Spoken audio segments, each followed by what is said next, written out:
anything to do with this, with the eyes, especially with something that's a big change, this is where I really think it's important to go to a vet ASAP because eye infections, corneal scratches, trauma, that kind of stuff, that can really go from okay to not okay in a hurry.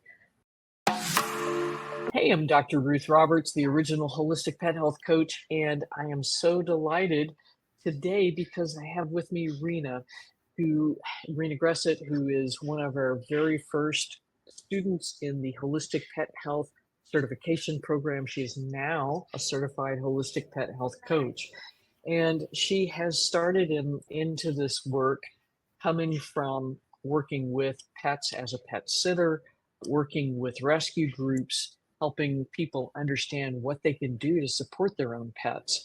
And her business now is called Heart and Soul Pet Connection. Rena, welcome. So glad to have you here and really excited for this conversation. Thank you so much for having me. I'm excited. This is my second live with you. Right on. So one of the things we wanted to talk about is adopt, don't shop. And that's a very old phrase in terms of finding pets that are in shelters, that are in rescue groups that really need homes. And that's part of what really feeds your soul. So talk a little bit about the experience you've had in working with some of these groups.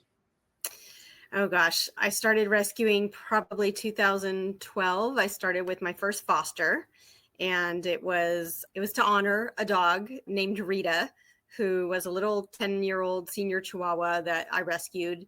And unfortunately, she got taken by a coyote only 6 months after I had her. And I just thought, I've got to do something her life can't be in vain. I've got to do something. And so my cousin suggested I try fostering. So I fostered a Chihuahua, was my first little foster, and it's just gone from there. And once you jump into the rescue world, man, all the behind the scenes things that you never knew went on, and all the stuff, all the effort that it takes. You see a pet in a shelter, to get them out of the shelter and into a foster home, there is a whole lot that goes on behind the scenes. And so I've been involved in many different ways with a couple of different rescues. But yeah, since 2012. Wow. And that's dedication. So talk about that a little bit. I think people don't understand. Sometimes I've heard people in the past complain about the whole vetting process, if you will, to become a foster parent. Talk about why that's necessary. It take a while. Yeah, you have to apply through the rescue group. They have to do a home check. They don't do background checks, but they do have to do a home check. They got to make sure that, they got to do a meet and greet, make sure that if you have other pets in the house, the new pet is going to get along. You guys are all good. So they can't, and they have to know that you're dedicated. You've got an amount of time you can do it. You're not just going to have the dog for a day and give it back because it doesn't work. So they got to know you're committed. And most rescue groups are volunteer run. So they have full-time jobs as well. So it's not like they're sitting there at their computer waiting to answer in your foster application. There's a process for that. And yeah, so a lot of people get upset, but every rescue is different. I'll say that every rescue is different. Some people will literally just drop a dog off at somebody's house and just say, here's a bag of food. Thanks for taking care of him. And others are a little more vetted and thorough. And some places don't want you to have a doggy door or a pool or children under 8 for particular reasons. And people get upset with that. Like, I have a great home just because I have a pool. But yeah, it's not barricaded and the dog could fall in. My dog uses a doggy door. Yes, but we have owls and coyotes and foxes and stuff in San Diego, and it takes 10 seconds. So people get upset over some of the reasons. And the reasons are that we are trying to protect the pet and make sure that it is a good fit and the best place for them to be placed. So just patience. Amen. Because many of these dogs, especially if they're older, they've come out of very difficult situation and they may be more reactive and more skittish about strange stuff. So really it is all for the protection and safety of each individual animal. Yep. So when you started doing rescue work in 2012, who was the first dog that you fostered? Was probably Rita, a little red Chihuahua, and she was probably my first. Gosh, I've had so many, I don't even remember. I think I know some people have fostered over 100 and something dogs. I think I've probably Wow. fostered like 25, but it's still, yeah, I can't honestly even remember all of them. But I know there was another little Chihuahua after her. And then my very special dog, Snow. She's the whole reason behind Heart and Soul Pet Connection. She was one of my foster fails. She was in So 2012 or 13. yeah, that's always the risk. But so what was so special about Snow that she ended up staying with you? Oh, she just had so many medical issues. Wow. I feel like I went through vet school with her, with all of the ailments and things that happened to her, and only she knows her real story. But she just had so many conditions, and like I said, I just learned so much with her, and she was just so special. She was almost void of anything when I got her, and I just thought, what am I going to do with this little thing? I don't she's her eyes are black, she's just blank, she walks, she stares at the walls, she sleeps all she turns in circles. I have no idea what I'm going to do with her. And my cousin she says, did a good job with the other ones. Just love her, just feed her good stuff and love her and do the best you can. And I just every night would hold her on my chest and we'd lay together, and I would do just a meditation and visualization with her on my chest, and talk about a bonding experience. Wow. And she just little by little came out of her shell. I realized the spinning was because she had double ear infections. She was a little chubby, and she had really back wonky legs that were almost L-shaped like a sea lion. And Ooh. she therefore couldn't get her foot up to scratch. So she would just spin in a circle. So once we got the ear infections cleared up, that went away. Of course, feeding her healthier stuff, getting some supplements in, she started to walk better. I had to get approval to take her to see a holistic vet and start getting some holistic modalities done on her, and promise to pay myself out of pocket. And that really made a big difference in her. And I don't know, probably 6 months to a year in, I used to take her out into the park every day, and we would sit on the grass together a couple of times a day. Talk about grounding and earthing, right? Right on. And Beautiful. she loved to smell flowers. Interestingly, we had these agapanthus on the pathway, and she would reach her head out. I'd have her in my arms. She'd reach over and she'd want to smell these flowers every day. And for the life of me, I don't know what she smells, because I cannot detect a scent on those flowers at all. So I don't know, but she loved those flowers. And I was holding her one day, looking down at her, and we actually connected in our eyes. And I can't explain it, but I felt like a magnetic click in my heart and soul. And I looked into her eyes and she looked back, and it was a bond and a moment I will never forget. And I just started to sob, and I said, oh my God, I see you. I see you in all that you are and all that you bring. And I love you for all that you are. And I will be here for you for anything. And it was just the most amazing bonding moment. And I realized I could see her eyes for the first time. They weren't black and lifeless. They were actually a really pretty brown. And she just, from that, I was like, oh, this dog's not going anywhere. That, that is one of the most beautiful stories I've ever heard. And golly, to give her the space to be able to enjoy smelling flowers every day, that's incredible. Wow. I've had, That's you're a special woman to be able mm, to provide that space and that safety for that little girl to feel comfortable enough to open her heart, to connect thank with you. you. Yeah, I've had many heart dogs, but I've never had a dog literally hit my soul like this one did. It was definitely a different experience. Golly, that means, yeah, that's the most beautiful thing I've heard all week, and it's Thursday. So that's saying a lot. That's amazing. So beautiful. Thank you, Snow, for feeling comfortable enough to open to connect with Rena. And Rena, thanks for being smart enough to give her the patience and the time to be able to do it. Thank you. So that's an incredible experience. But and is that what kept you in with working with dogs? That knowing that you gave her that space, Yes. And that love? seeing the difference that love and patience and time and good food and supplements can do to them.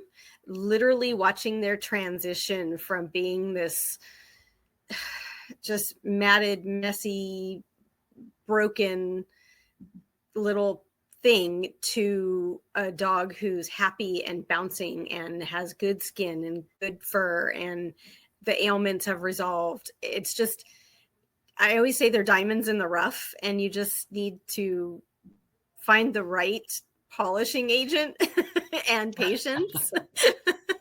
And you just, the transformation is amazing most of the times. That is just, yeah. And I like the idea of the polishing agent. That is just beautiful. So if somebody was, oh gosh, I just lost my dog and I'm not really to have another dog full time, how would you suggest that they get started working with rescue groups and maybe doing short fosters That is, situations or getting, that's a yeah. great question.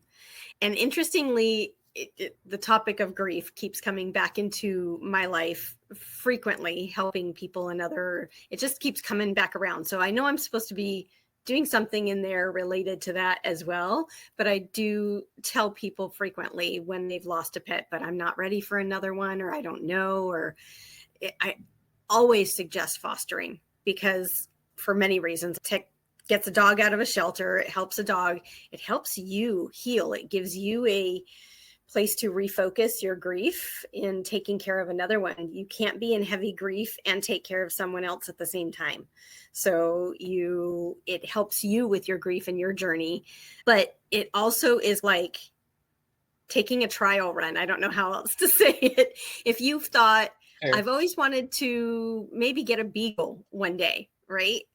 Foster a beagle, right? Because what they look like on the internet is not necessarily what they are in person. So foster that kind of dog and take it for a trial run. Is this really the kind of dog you want to get for the next 15 to 20 years? Yeah. So I always say that. And I just tell people there's a couple of internet sites, Pet Finder and Adopt a Pet. Those are two internet sites, and they're frequently, it's like listings of pets that are up for adoption, and rescues are frequently on there. And so I just tell people to go in and put within a 5-mile radius, see what dogs are available, and then see what rescues are in the area. And if you find a dog with that rescue, apply to foster with that rescue.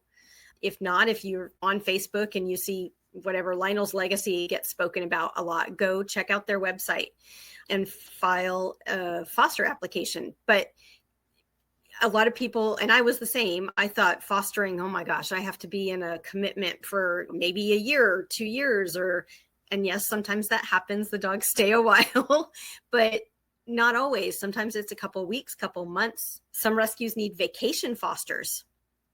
Their regular foster is going away for 5 days to a month, and they need somewhere for the dog to be temporarily. And I like that because then there's no possibility of you getting that attached that you want to keep it because it's going back somewhere. So I like vacation fostering for that. And That's sometimes they have amazing. medical fosters. The dog just had double mammary removal and needs a place to be for 3 weeks or 6 weeks till it recovers, or TPLO surgery, or it's a mom and some puppies. And until the puppies have weaned, they just need somewhere for everybody to be. So there's temporary fostering, vacation fostering, medical fostering. There's just so many ways. And there's so many other ways to help a rescue as well. It doesn't have to just be fostering. There's transporting. And I do this frequently. you pick a dog up from a shelter, or you pick the dog up from a shelter and bring it to the rescue, or the dog has to go to an adoption event and the foster is unavailable to bring it. So you're the nanny for the day. You pick the dog up from the foster, take it to the adoption event and bring it back home. Sometimes they have to go to doctor's appointments, vet appointments, and the foster can't take them. So you transport that way. There's so many ways to help. Adoption events, fundraising. There's just so many ways to help rescues that don't require you to actually have the dog in your home. That's amazing. So if somebody was interested in doing more short-term fostering, like the vacation fostering, medical recovery, that kind of stuff, how would you suggest they set up their home to receive these dogs that may or may not be fully housebroken, or they've had a stressful event happen? Another great question. We always say, even though, because that's one of the first questions people ask, is he potty trained or house trained? And we can never say 100% that's a yes, because we don't know what this animal is going to do in this new situation. At the shelter, he may have never gone potty inside his kennel and always waited till he went on a walk. But when he gets to your house, the stress, the change, it may be totally different. If you've had other dogs in your house that have pottied on your floor and maybe not cleaned it as well as you thought you did, and they smell it, there it goes. If it's male that's not neutered yet. So I always say, just expect that they're not completely potty trained. You may want to keep a diaper on them for a few days. You want to take them out frequently, things like that. So just expect that you're going to have some accident. You want to keep a barrier at your door. If you don't have a screen or a double door, you want to put like an X pen around your door so that dog does not have the opportunity to get to the door to escape. You want to keep their collar and tag on them all the time. You want to do slow introductions with your own pets.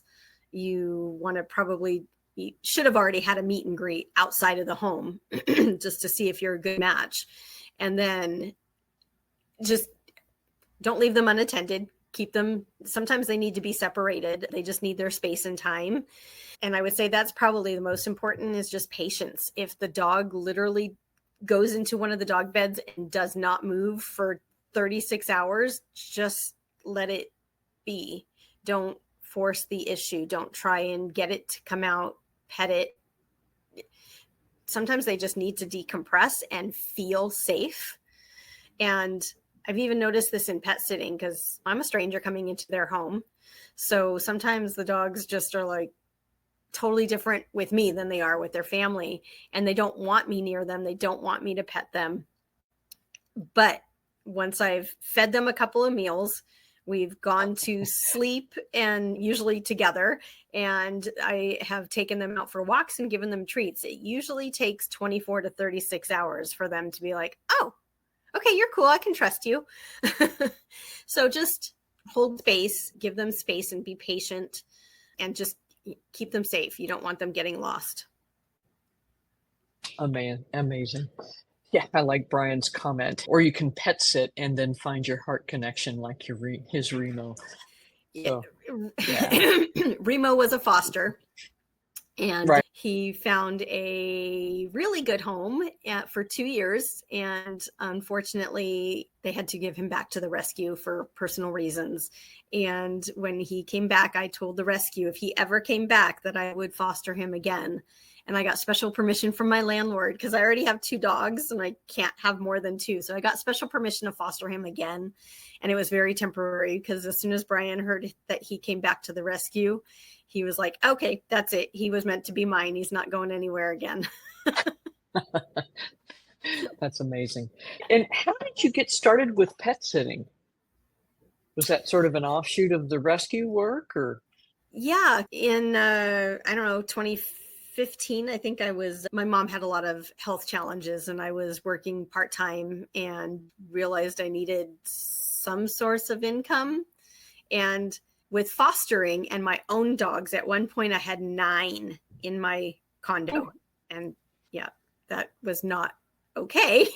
They found homes and it ended up just being my crew. But I thought, as they passed and the numbers got down to 2 or 3, I thought, shoot, I've had 5 and 7. That's no big deal to me. So what can I do to bring some income? I can watch pets in my home. So I started watching 1 or 2 dogs, mostly neighbors and friends, in my home. But then I had to move out of the condo and move into an apartment. And so totally different scenario, couldn't do it in my home anymore. So I had to just open it up to doing it full time in people's homes. And that was 2021 when I started doing full time in other people's homes. Amazing. And I know you're still actively pet sitting, and you'll talk about some of the issues, health challenges that pets that you're caring for are having when we have our coaching calls. So that's been amazing. And you're like constantly just pushing a little to get that pet parent to do just a little bit better to support the pet, which is absolutely amazing. So you started in the coaching program, I think back in February of 23. Am I remembering that about right? I want to say it was October of 22. Right on. Or Yeah. thereabouts. And then hook or crook, you got through the program. And so how has that sort of helped you be able to be a better foster, make better suggestions for your pet parents? Just the wealth of knowledge from the course itself is phenomenal. And then knowing that if it's something out of my realm of knowledge, which there's still a lot of things that come up that I'm just like, I have no idea what that is. I know I connected with you on a call just last week on somebody that wanted to have me help with their dog who has pheochromocytoma. Did I say it right this time? You got it. And well I done. said, I have absolutely no idea what that is. So I have the wonderful resources of you and the coaching calls and the other coaches to bounce things off of. And the collective knowledge is just phenomenal. I would have to get consultations at 5 different vet offices to get the information that I get on these coaching calls and from the other coaches and you. So the course has been amazing. And you start getting, comfortable with when somebody says, I have a dog that has arthritis. Instead of having to go back to the coursework or my notebook all the time, I now know the 3 or 4 supplements off the top of my head that I can suggest. So right on. That I didn't know before. And really, almost everything comes down to a healthier diet and reducing inflammation. Almost everything. If you can take care of those 2 things, you've done 50% of the work. Yeah, and sometimes even more. It's really funny. I was on a call last night with Laura Frontiero's human health coaching group. They wanted somebody to help answer questions about how to support pets more holistically. And if you don't know Laura Frontiero with Radiant Health, she's done some amazing stuff. And in terms of supporting like a group of 500 people at one go, what is insane is that these people are really digging into getting themselves, and they were just all over being able to understand how to support their pets with, and it's all the same stuff, right? If we fix the gut and control inflammation and help the liver get rid of the garbage faster, everybody gets happier and healthy, whether that's humans, dogs, cats, whatever species you're dealing with, all of us mammals. Yeah, that's right. And that's the crazy thing. A couple of simple things and we're making a big difference for so many pets. I think one of the things you had quite a bit of success with early on too was just making changes to simple home cooked food that was whole food, and you saw some big changes in the folks you were cooking for. Yeah, I've gotten quite a few of my friends and clients doing some home cooking. I started out cooking for a few of them because a lot of people think it's this big, hard thing and it's going to take all this time and they'd just rather pay me to do it. And I'm okay. And then a couple months goes by and they're like, you can do this. And I handhold them and walk them through the process and they're off and running. And I check in every now and then. How's it going? Do you guys have any questions on the crock pot recipes? And nope, we're good. Thanks. And dogs are so doing good. That's awesome. And even my own girls, thank you. Even my own girls, Finn's 15 and a half. She's sleeping, but she's had some health challenges this week. She's got kidney disease, but I have managed with good food and supplements to keep her in stage 2 for almost 3 years. Wow. So she just had some health challenges this last week. And I thought, oh, here we go. We're moving into 3 or maybe even 4. And the vet got her blood work results. And she said, some things have changed a little. She says, but overall, she's still fairly steady. So I have to look at the results myself when she emails them to me to, look from the last time to this time, but I don't think she's using the not IDEX, the iris staging. Yeah, to see if she's moved into 3, because she did mention she's got a little bit of protein in her urine this time. And of course, I just made another batch of food, so I was like, we got to get through this one, and then I'll look at cutting down some of the protein. But yeah, she's done amazing, and the vets just keep saying, keep doing what you're doing, and Muffin and Coco were picky eaters always. I always say this. I worked at Dexter's Deli, which is a healthy pet food store. And I think that if you looked in my cupboards, it pretty much looked like the pet food store. There was freeze-dried, raw, dehydrated, gently cooked, kibble, you name it. I had it in the house because they never wanted to eat the same thing more than 2 or 3 days. They'd just be over it. And I just thought I had the world's pickiest poodles. But I started making the crock pot shortly after I started taking the course. And I would say 98% of the time they are tap dancing in the kitchen and cannot wait to eat this food and lick their bowls so clean I could put them back in the cupboard. So wow. I sometimes, like towards the end of a batch, they're like, all right, how many more days of this one we got? But otherwise, they have not snubbed their nose at a meal in a very long time. So it definitely has helped my girls. That's amazing. Amazing. Yeah, the poodle poster children for Crock-Pot diet. I love that. Cool. That's them. That's them. Oh, yeah. Right on.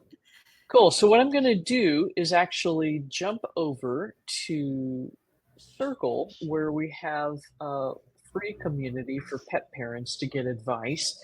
And if you all are not familiar with it, definitely come check it out. We'll drop an invite in here. The thing that's nice is it's not on Facebook. And then there's opportunities in here that otherwise you wouldn't be able to see. So when our coaches are getting ready to graduate, one of the requirements is that they do consultation and record that, where they're actually working with pet parents. And so when they need 1 or 2 folks to work with, we'll post that within this group. And then the other thing is that people have the opportunity to post questions about what's going on with their pup. And it looks like the coaches have been all over this, but a couple of these are really interesting questions. Kelly was posting about her year-old foster that was just diagnosed with oral melanoma. And it is an ugly cancer and the prognosis is not great. And she said if it wasn't for the bump that appeared suddenly in her mouth, I wouldn't have known anything was wrong. Surgery is not an option. The rescue has decided that we'll do what they can to keep her comfortable. And then she didn't know if there was anything that could be done with food or supplements to slow it down, and is really feeling super overwhelmed by the research. So any ideas in specific how to begin to approach how to support Kelly and her foster pup? Yeah. Wow. Cancer is just a whole different ball game. Not completely in my Amen. wheelhouse, but and again, because it's a rescue dog, she's between a rock and a hard place with what she may want to do and what they want to do. Sometimes they're not always on the same page. And the rescues have limited funds. So they may want to do everything in their power to save her, but the funding's just not there. So yeah, to support her, I would definitely say fresh food right off the bat, reduce like carbohydrate intake, and get her on a really good CBD, like Heal from CBD Dog Health. And just, I would have to look at my protocols for some of the cancer types to see what other supplements to support. But a good fish oil, really good fish oil would be good. And you that's got me awesome. off guard. Yeah, no, I mean, actually, what you just did was offer her something that would help her feel better and would start to slow it down, but not adding a ton of expense. Exactly. So simple, easy things that will help improve how this dog feels. And one thing that might be useful too is some arnica, because sometimes that mouth can be really painful from the cancer growth. So it's possible to use not Traumeal, T relief gel of the arnica tablets. That can be really helpful too. And that helps control inflammation as well. And then Michelle's asking about a swollen abscess on a dog's face. So it was a bump and then that opened up. And that's yuck. That's really, sadly, that's really classic for a tooth root abscess. So what often happens is these things will open up and drain and they'll look okay for a while and then they'll come back. So short term, Michelle was able to clean that up with peroxide. So short-term peroxide, warm compresses, and then really this is something where you need to get this pup into a vet and look at what's going on with that tooth. Let's see what else we've got going on here. Squirrely tummy. So we've got so Pam, who has been a longtime follower in both iPets Ally and the original Crockpet diet.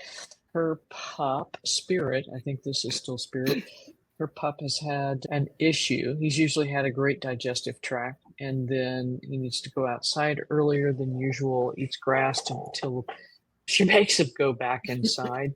And then during the walk, a couple of hours later, he'll have a normal bowel movement followed by a gross, yucky one, which doesn't seem to bother him too much. He's been doing a lot of stuff in terms of doing Glacier Peak tests for food sensitivities, and then curcumin and quercetin and probiotics as. And so she'll give him some activated charcoal when the yucky stuff happens. He's also on Heal and Calm CBD to help with seizures. What do you think? What else might you suggest for this pup? My girls get squirrely tummies every now and then too, and I have to think, okay, what ingredients? I have not done a Glacier Peak test on my girls. They can eat pretty much anything, but every now and then they get an upset tummy, and I have to think, what did I put in this, or did I give them too much of my dinner as treats? And my go-tos, I love the Digize, actually, the essential oil, the Digize. I use that on myself and on them. And especially when I hear the gurgly tummies, the Rory's, I put that on them, and it really does settle it down. But my go-to is slippery elm powder for upset tummies. And it usually resolves it pretty quickly. I usually don't have to use it more than a day or two. He's on some good stuff, so it just seems every now and then there's something in his tummy not sitting right, and the body's working on getting it out. Right on. And that's a great suggestion too. The Digize, that can be really helpful very quickly. And slippery, it seems to smooth things out pretty quick. And I had an Assisi loop, and it ran its course. I'm working on saving up to get the PEMF mat, but that I used to put that on their bellies when they had upset tummies, and it seemed to help as well. That's a great idea, because that's the cool thing about pulsed electromagnetic field therapy is it can reduce inflammation and certainly reduce pain too. So that's a great idea. Let's see, Mandy is asking about turkey tail, poor buddy, and her muggle died in 2020 at the age of 15 with lots of mast cell tumors, sadly. Mm. Right, and so she would use some prednisone and Benadryl. And so she wished she had actually some other options. Cool. So her dog Radar's had a couple of fatty tumors. They've shrunk a bit since they've been on the crock pet diet for 2 months.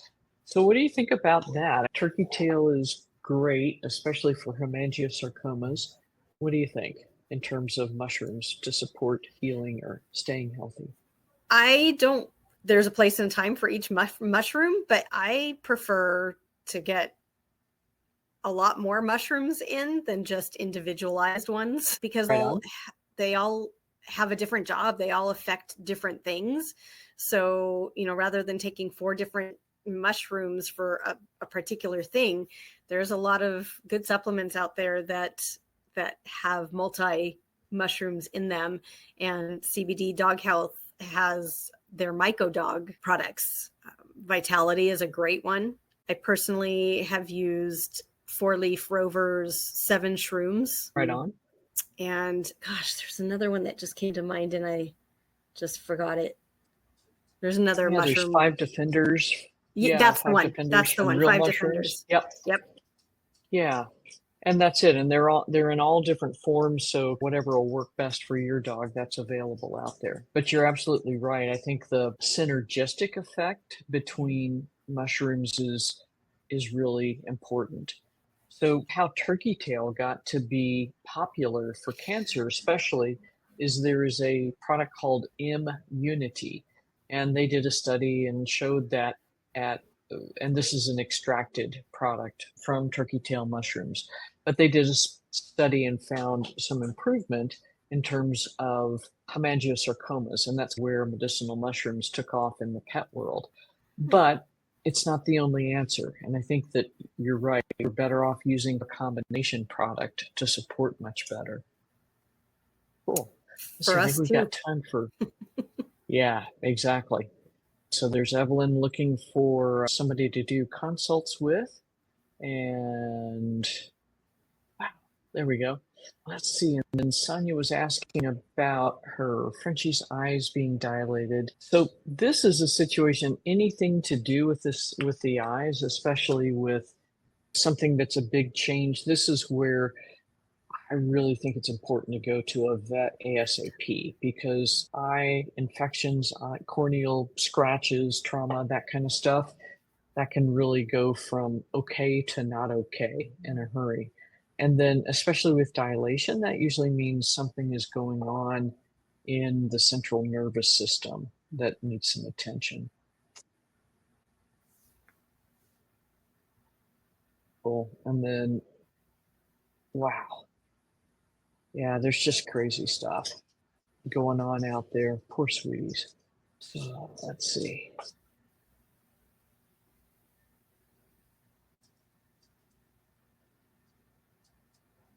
Cool.